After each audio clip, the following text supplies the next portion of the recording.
Assalamualaikum warahmatullahi wabarakatuh. Di video ini akan menjelaskan materi mengenai prinsip-prinsip dasar akuntansi pertemuan minggu ke-10. Materinya masih melanjutkan mengenai akuntansi perusahaan dagang, jadi masih melanjutkan minggu lalu, di mana minggu lalu kita sudah mempelajari perbedaan antara perusahaan dagang dengan perusahaan jasa, kemudian juga akun-akun yang terlibat di dalam perusahaan dagang, kemudian beberapa isu-isu lain yang berkaitan dengan perusahaan dagang, seperti misalnya sistem perpetual, periodik, ongkos kirim, dan sebagainya. Oke, selanjutnya di minggu ini kita akan membahas seperti apa sih laporan keuangan di perusahaan dagang gitu. Sebenarnya ini udah disinggung ya sedikit di minggu lalu bahwa memang ada sedikit perbedaan laporan keuangan antara perusahaan dagang dengan perusahaan jasa. Tapi sebenarnya tidak terlalu banyak gitu perbedaannya. Nah, di sini kita ketahui memang laporan keuangan itu kan terdiri dari beberapa jenis. Yang pertama adalah laporan laba rugi, kedua laporan neraca atau laporan posisi keuangan, kemudian laporan perubahan modal, laporan arus kas, dan catatan atas laporan keuangan. Tapi untuk laporan arus kas dan catatan atas laporan keuangan itu kita tidak bahas di minggu ini. Kita tidak bahas, jadi kita hanya bahas laporan keuangan, laporan laba rugi, neraca, dan laporan perubahan ekuitas. Oke, laporan pertama adalah laporan laba rugi, di mana laporan laba rugi untuk perusahaan dagang itu bisa atau memiliki dua jenis. Yang pertama ada laporan laba rugi bentuk tidak langsung, dan ada laporan laba rugi bentuk langsung. Nah, yang pertama ini, untuk bentuk tidak langsung, item-itemnya adalah yang pertama, seperti biasa ya, kalau misalnya kita mempelajari mengenai laporan laba rugi, sebenarnya isinya sama, yaitu pendapatan dan beban. Cuma nanti karena ini ada dua dua bentuk gitu ya, bentuk langsung dan tidak langsung, ini sebenarnya hanya kepada bagaimana sih menampilkan atau melaporkannya gitu. Nah, yang pertama ada pendapatan dari penjualan, di mana di dalam pendapatan ini terdiri dari penjualan itu sendiri nilainya berapa, kemudian retur dan potongannya berapa, kemudian diskon penjualan, serta penjualan bersihnya. Kemudian ada HPP atau sering disebut cost of goods sold atau COGS, bisa juga disebut cost of sale, tapi orang sering menyebutnya adalah COGS atau sering juga disebut HPP. Jadi HPP ini berisi mengenai biaya-biaya yang dikeluarkan perusahaan terkait dengan penjualan yang mereka lakukan. Kemudian item selanjutnya adalah laba kotor, di mana laba kotor ini merupakan selisih dari pendapatan dikurangi dengan HPP. Kemudian selanjutnya adalah laba operasi, di mana laba operasi ini adalah laba kotor dikurangi dengan beban operasi.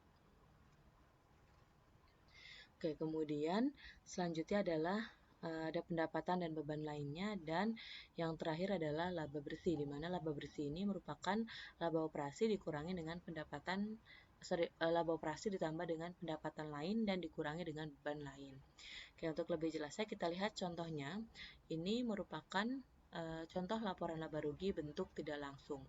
Jadi maksudnya tidak langsung itu adalah kita di sini yang pertama kita cari dulu nih berapa sih pendapatan bersihnya gitu, penjualan bersihnya itu berapa.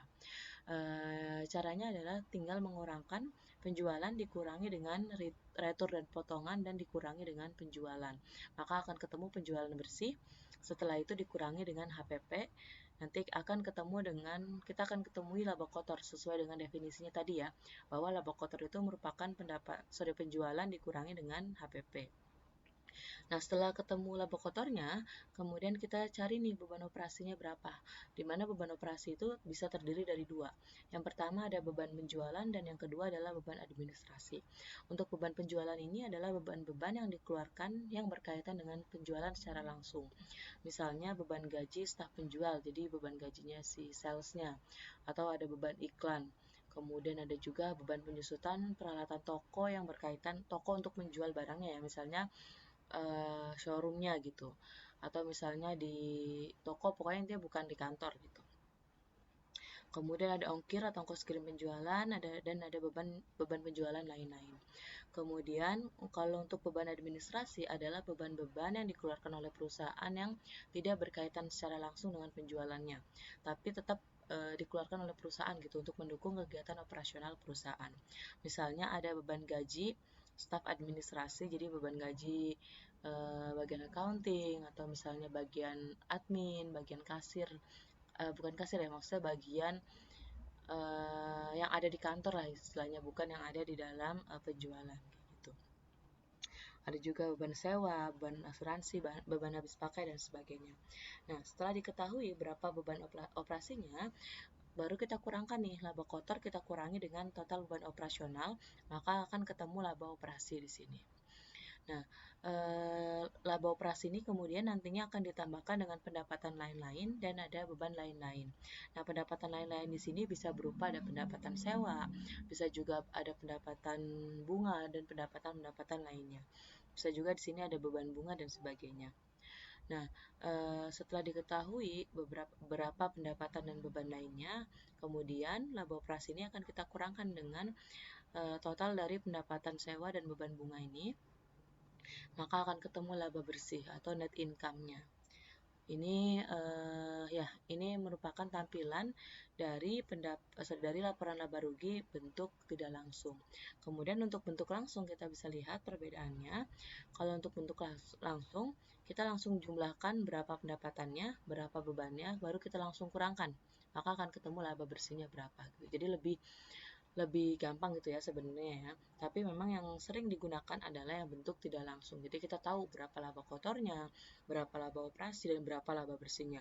Kan kalau misalnya dalam bentuk langsung ini kita tidak ketahui ya, karena kita langsung jumlahkan kan, mulai dari penjualannya berapa, kemudian pendapatan-pendapatan lain yang diterima oleh perusahaan itu berapa, kita totalkan berapa jumlah pendapatannya, kemudian beban-bebannya juga kita langsung gabungkan nih, baik dia berkaitan dengan penjualan maupun tidak berkaitan dengan penjualan secara langsung. Tapi intinya at the end sama ya, akan menghasilkan laba bersih. Oke, kemudian selanjutnya adalah ada laporan perubahan modal. Nah, untuk laporan perubahan modal itu sama, tidak ada perubahan dengan perusahaan jasa. Jadi dia sama aja. Jadi yang pertama modal awal, kemudian ditambah dengan laba bersih atau dikurangi dengan rugi bersih. Kalau misalnya dia laba, maka akan menambahkan modalnya. Kalau misalnya dia rugi, akan mengurangi modal. Kemudian dikurangi dengan price. Ini kalau misalnya dia laba ya. Kalau ininya rugi, berarti rugi bersih ditambah dengan price. Karena dia laba bersih, ini kan dia menghasilkan laba, berarti dikurangi dengan price. Nah, kemudian ada kenaikan pada modal pemilik karena laba bersihnya, asumsinya laba bersihnya lebih besar daripada price-nya, maka kenaikan. Kalau misalnya di sini rugi, di sini price juga, maka di sini adalah penurunan pada modal pemilik. Kayak gitu. Kemudian selanjutnya adalah modal awal ditambah dengan kenaikan atau dikurangi dengan penurunan pada modal pemilik, maka akan ketemu modal akhirnya. Oke, kemudian lanjut ke laporan posisi keuangan atau neraca. Nah, ini juga sebenarnya hampir sama semua ya. Cuma yang membedakan antara neraca perusahaan dagang dengan perusahaan jasa adalah di bagian persediaan. Nah, seperti yang kita ketahui atau seperti yang sudah saya jelaskan di minggu sebelumnya, bahwa di dalam perusahaan dagang itu akan ada akun persediaan. Sedangkan di dalam perusahaan jasa itu tidak ada akun persediaan, karena memang mereka tidak memiliki persediaan barang dagang yang diperjualbelikan. Karena yang diperjualbelikan adalah jasa mereka gitu. Jadi, yang membedakannya hanya di sini ya. Di dalam Aktiva Lancar ada akun persediaan, karena memang persediaan ini sifatnya adalah termasuk ke dalam Aktiva Lancar karena dia penggunanya kurang dari 1 tahun gitu. Jadi klasifikasinya yang perlu kalian ingat adalah bahwa persediaan barang dagang ini masuk ke dalam Aktiva Lancar. Nah, untuk yang lain-lainnya seperti Aktiva Tetap, kemudian kewajiban, dan sampai dengan ekuitas itu sama semua. Nah, di sini di bagian ekuitas juga bisa, ini kan modal ya, bisa juga ada laba ditahan, tergantung dari perusahaannya, apakah memiliki laba ditahan atau memang semua laba yang dihasilkan itu tidak ada yang ditahan gitu, tetapi dibagikan semua sebagai dividen. Oke, kemudian yang perlu diingat juga bahwa jumlah aktiva harus sama dengan jumlah kewajiban ditambah dengan ekuitas. Jadi harus balance antara aset dengan kan sesuai dengan persamaan akuntansi ya, harta sama dengan utang ditambah modal atau ekuitas. Jadi jumlah aset harus sama dengan jumlah kewajiban ditambah ekuitas. Oke, untuk materi hari ini sebenarnya udah selesai. Jadi kita hanya membahas mengenai laporan keuangan untuk perusahaan dagang. Dan yang dibahas pun juga hanya 3 laporan. Nah, karena ini masih bisa kita bahas, berarti kita bahas aja latihan soal. Di sini kalian diminta untuk mengerjakan 2 soal ya. Ini yang latihan soal pertama itu memang tidak secara langsung dijelaskan di buku, maka ini akan saya bahas. Dan untuk latihan soal nomor 2 ini akan menjadi tugas kalian. Oke, bisa dilihat di bukunya, atau ini saya sudah rangkumkan di Excel. Jadi ini adalah untuk yang nomor 1 ya. Nomor 1 halaman 131 CV Lovely Corporation, di mana di sini ada beberapa data di situ ya. Yang di dalam tabel, data ini merupakan sebagian data yang ada di dalam laporan keuangan CV Lovely ini, di mana ada informasi mengenai persediaan awal, yaitu persediaan per tanggal 1 Juli tahun 2010, jadi tahun lalu ya. Jumlahnya adalah Rp274.875.000. Kemudian ada persediaan akhirnya, yaitu per 30 Juni 2011. Jadi ini dia selama 1 tahun. Persediaan akhirnya adalah Rp300.150.000. Kemudian ada pembelian persediaan, yaitu Rp1.919.400.000. Kemudian ada retur dan potongan pembelian Rp61.800.000. Kemudian ada diskon pembelian Rp30.750.000. Ada penjualan itu sendiri yaitu 2,7 miliar. Kemudian ada ongkir atau ongkos kirim pembelian Rp25.875.000.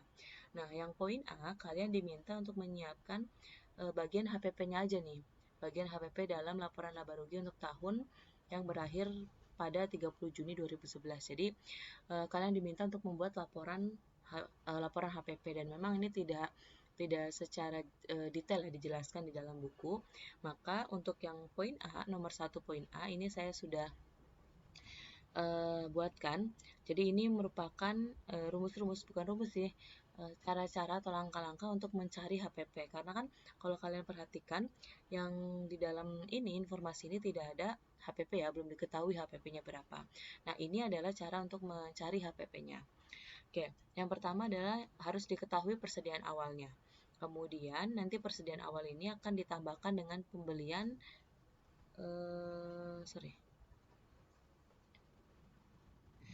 nanti akan ditambahkan dengan pembelian barang dagang selama 1 tahun berjalan, kemudian ditambahkan dengan ongkir, kemudian dikurangi dengan retur pembelian dan potongan pembelian.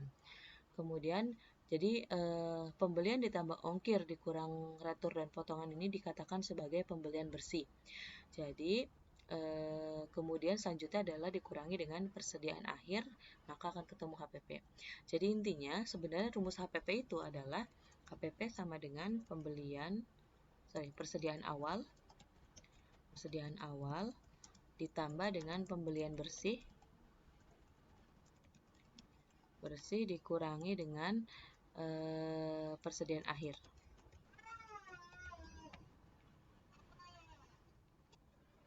Di mana pembelian bersih ini tadi ya, pembelian ditambah retur dikurang dengan pembelian ditambah dengan ongkir dikurang retur dan potongan. Oke,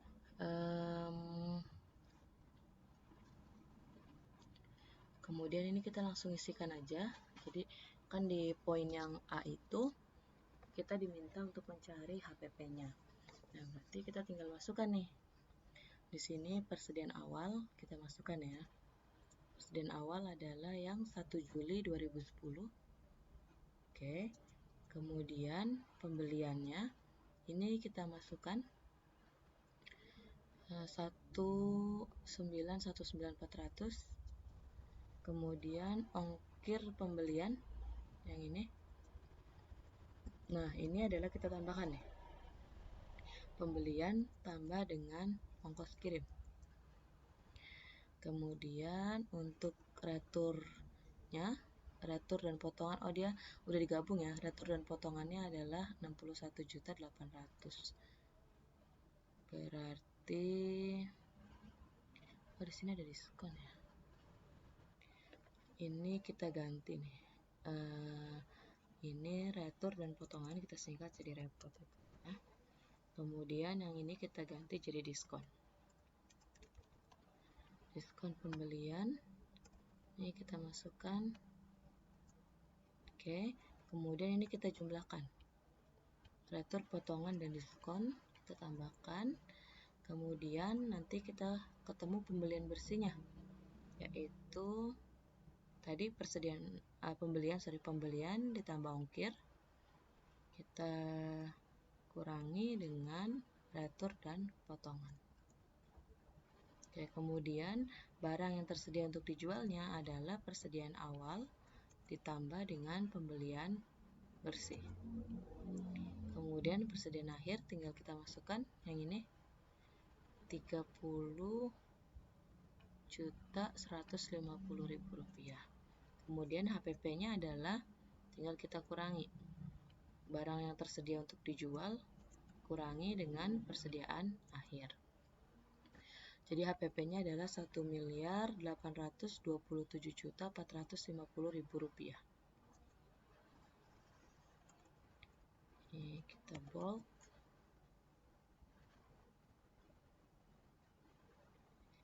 Nah, ini adalah jawaban yang poin A. Ini poin A. Kemudian yang poin B adalah kita diminta untuk menghitung laba kotor. Berarti kalau misalnya laba kotor tadi ya sesuai dengan yang ada di sini. Ini nanti kalau kalian jawab di ujian jangan seperti ini ya, dibuat yang rapi sesuai dengan yang ada di materi. Jadi di sini untuk menghitung laba kotornya itu kan perlu penjualan dikurangi dengan HPP.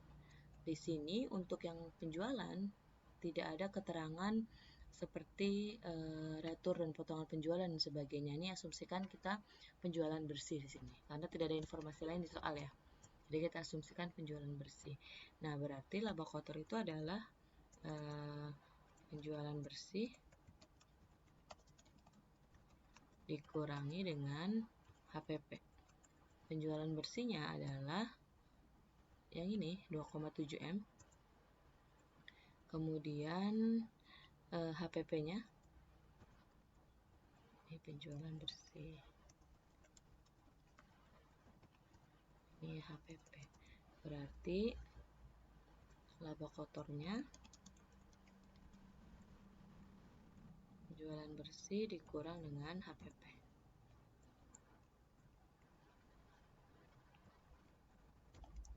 Ini yang poin B. Jadi untuk yang CV Lovely Corporation ini laba kotornya adalah 872.550.000 rupiah. Nah, ini merupakan laba ya karena penjualannya lebih besar daripada HPP-nya. Kalau misalnya penjualan lebih kecil daripada HPP, maka dia akan mengalami rugi. Sama juga sih namanya rugi kotor gitu karena belum dikurangi dengan beban-beban operasional, beban-beban lainnya dan sebagainya. Oke, baiklah untuk materi minggu ke-10 cukup sekian, kurang lebihnya mohon maaf. Wassalamualaikum warahmatullahi wabarakatuh.